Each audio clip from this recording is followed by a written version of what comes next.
Nama saya Siti Hajar dari kelas 10 Akuntansi 2 yang ingin memaparkan kembali materi yang telah disampaikan oleh Bu Vera. Pertama, ada klasifikasi materi. Materi adalah objek atau bahan yang dapat menempati ruang dan memiliki massa. Berdasarkan wujud materi terbagi menjadi 3. 1. Materi berwujud padat. Ialah bentuk wujud yang memiliki bentuk yang tetap, memiliki massa, dan menempati sebuah ruang atau berada pada volume tertentu.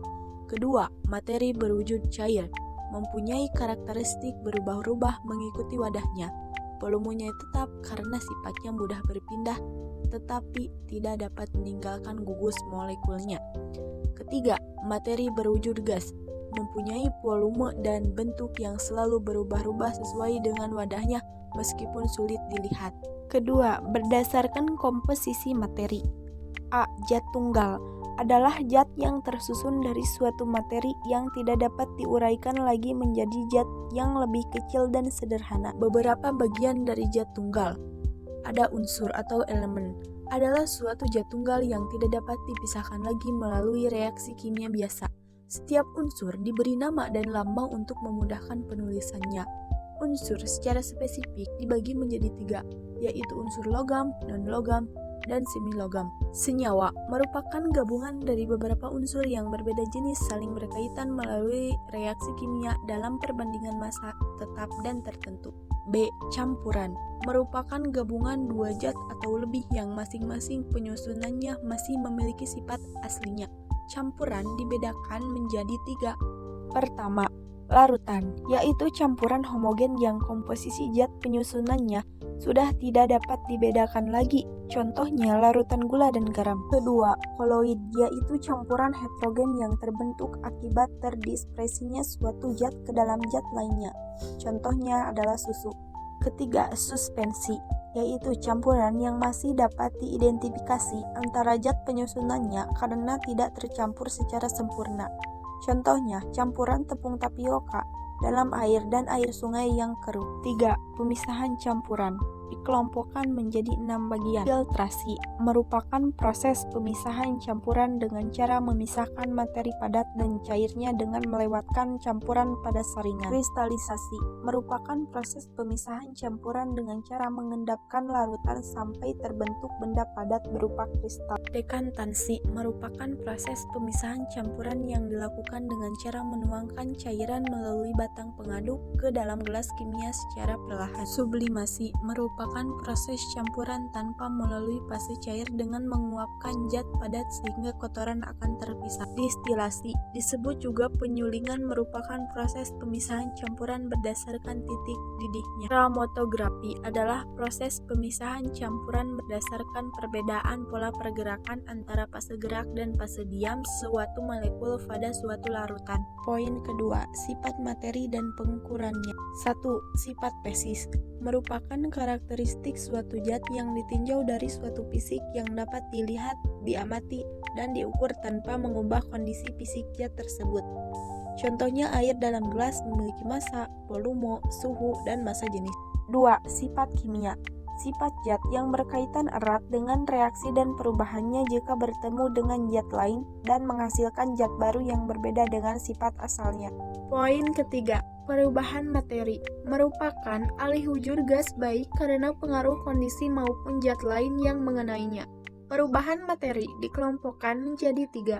1. Perubahan fisika merupakan perubahan zat tanpa mengubah sifat zat tersebut yang tidak menghasilkan zat baru dan dapat dikembalikan ke wujud semula serta tanpa melalui reaksi kimia atau reversible. Contohnya es batu mencair, menjemur pakaian, dan membakar lilin.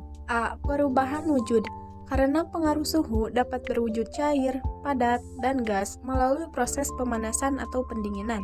Proses mencair, menguap, menyublim dapat menyerap panas selama prosesnya. Sementara proses mengembun, membeku, deposisi melepaskan panas selama prosesnya. B. Perubahan bentuk dan ukuran. Contohnya ialah pemuaian zat karena suhu, penggilingan beras menjadi tepung karena proses penumbukan, pembuatan kursi dari potongan kayu. Pelarutan adalah proses campuran zat pelarut dan zat terlarut hingga menghasilkan larutan yang tercampur rata, yang bersifat homogen. Larutan dibedakan menjadi 3, yaitu larutan encer, larutan pekat, dan larutan jenuh. Ekstrasi merupakan pengeluaran senyawa atau analit dari sebuah sampel yang umumnya menggunakan media pelarut yang sesuai dengan sampel tersebut.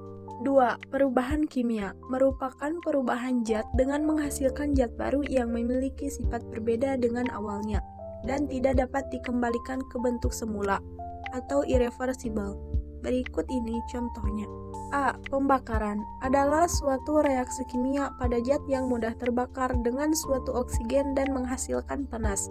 Contoh reaksi hidrogen dan oksigen pada proses pembakaran bahan bakar roket.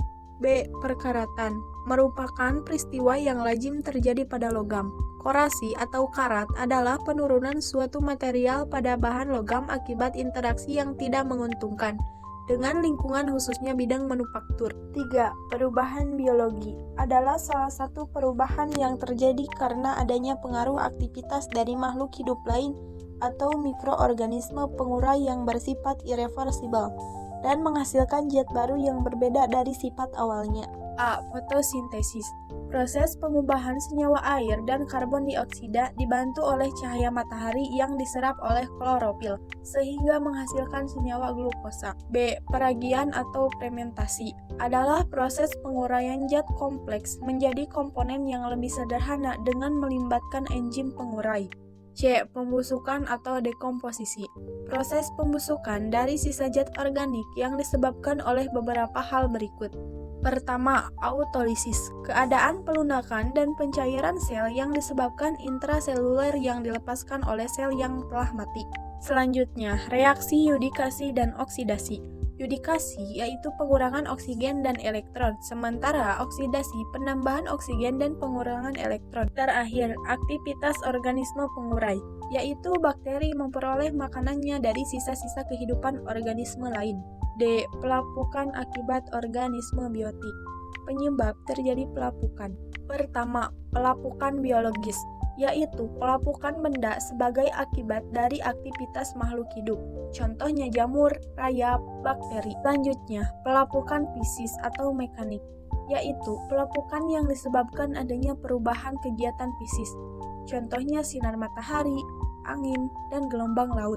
Terakhir yaitu pelapukan kimia, merupakan pelapukan sebagai akibat dari zat kimia yang menyebabkan terurainya struktur benda secara kimia. Contohnya reaksi antara batuan kapur dan air.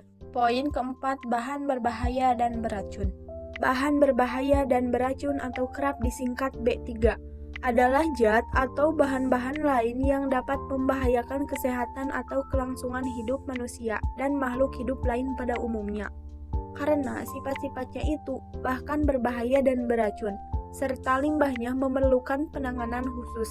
A. Klasifikasi B3. Pertama, B3 yang dapat digunakan ialah bahan bakar, bahan pembersih, pengawet makanan, dan pewarna sinensis. Selanjutnya, B3 yang dilarang digunakan terdapat 10 jenis, diantaranya ada kiodran. Terakhir, B3 yang terbatas penggunaannya terdapat 45 jenis, diantaranya ada klorobenzilat dan senyawa merkuri.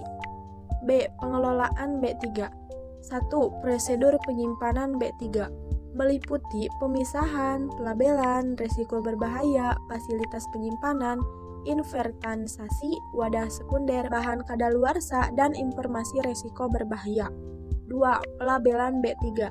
Setiap bahan kerja, khususnya B3, memiliki identitas dalam bentuk label. 3. Pengelolaan limbah B3 meliputi kegiatan pengurangan, penyimpanan, pengumpulan, pengangkutan, pemanfaatan, pengelolaan, dan penimbunan LB3.